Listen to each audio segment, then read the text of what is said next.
January 6 will go down as one of the most historic days in United States history. Here is why in less than 6 minutes. This day had been discussed for months, with over a dozen Republican senators and over 100 GOP House members saying they would object to the Electoral College confirmation of Joe Biden as president. The day started early with a pro-Trump rally outside the White House where the president was going to speak. I believe Jesus Christ gave me two shoulders, one for a flag and one for a rifle. While they believed Trump would reveal evidence the election was stolen, he did not, because he has none, because it was not. Trump also repeated that if Vice President Mike Pence, quote, did the right thing, end quote, while presiding over the electoral count, he would remain president. All Vice President Pence has to do is send it back to the states to recertify, and we become president, and you are the happiest people. Which is not true. And Mike Pence confirmed that with an announcement shortly after, saying he did not have the constitutional right to reject electoral votes and overturn the election. The process of tallying the electoral votes in Congress began at 1 p.m. Eastern Time. The first state whose electoral votes were objected to was Arizona. I rise up for myself and 60 of my colleagues to object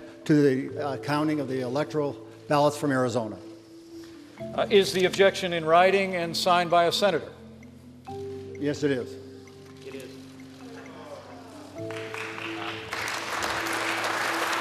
When a state's votes are disputed by at least one member of the House and one member of the Senate, members of the House and Senate move to their separate chambers to debate the objection for up to 2 hours.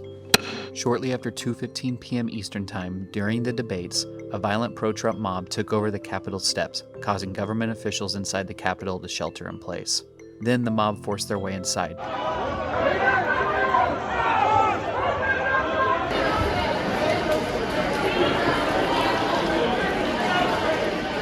One person was shot inside the Capitol, and she later died. Washington, D.C. Mayor Muriel Bowser called for a 6 p.m. curfew due to the riots. President-elect Biden commented on the violence. This is not dissent.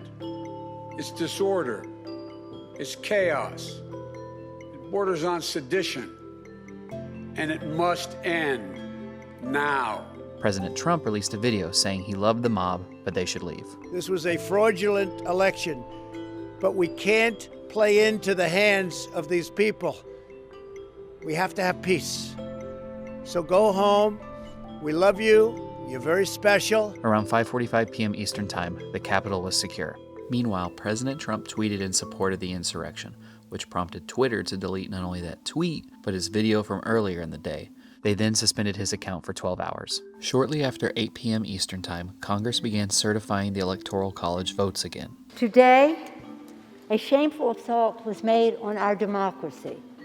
It cannot, however, deter us from our responsibility to validate the election of Joe Biden and Kamala Harris.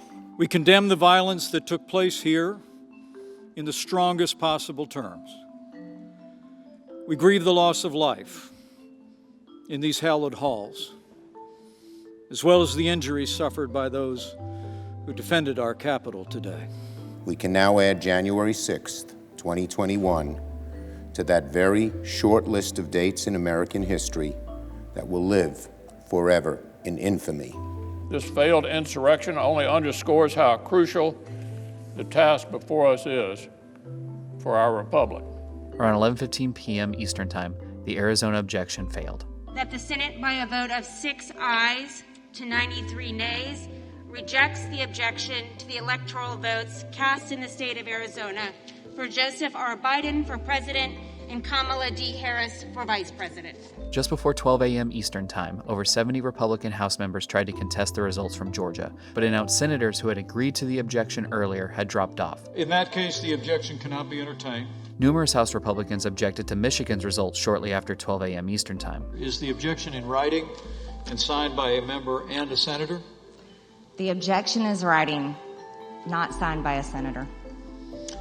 In that case, the objection cannot be entertained. Many House Republicans objected to Nevada's electoral votes. Again, no senator signed on, so... In that case, the objection cannot be entertained. Then, just before 12:15 a.m. Eastern Time, 80 House Republicans contested Pennsylvania's electoral votes, and one senator, Senator Hawley of Missouri, signed it.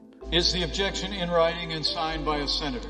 Yes, Mr. President, it is. For a second time, members of the House and Senate moved to their separate chambers to debate the objection for up to 2 hours. Around 3:25 a.m., the Senate and House came back together to continue the Electoral College confirmation after the objection of Pennsylvania's tally failed in both the House and Senate. At 3:32 a.m., the electoral votes for Vermont were counted, putting Joe Biden over the 270 Electoral College votes needed to win the presidency. Are there any objections to counting the certificate of the vote of the state of Vermont that the teller has verified as regular, informed, and authentic? At 3:35 a.m., multiple House Republicans contested the electoral vote from Wisconsin, but no senator signed on. It did not move forward. Finally, at 3:39 a.m., the electoral vote was certified by the House of Representatives and the Senate. The announcement of the state of the vote by the President of the Senate shall be deemed a sufficient declaration of the persons elected President and Vice President of the United States. Joe Biden and Kamala Harris, who received 306 votes, will be the next President and Vice President of the United States.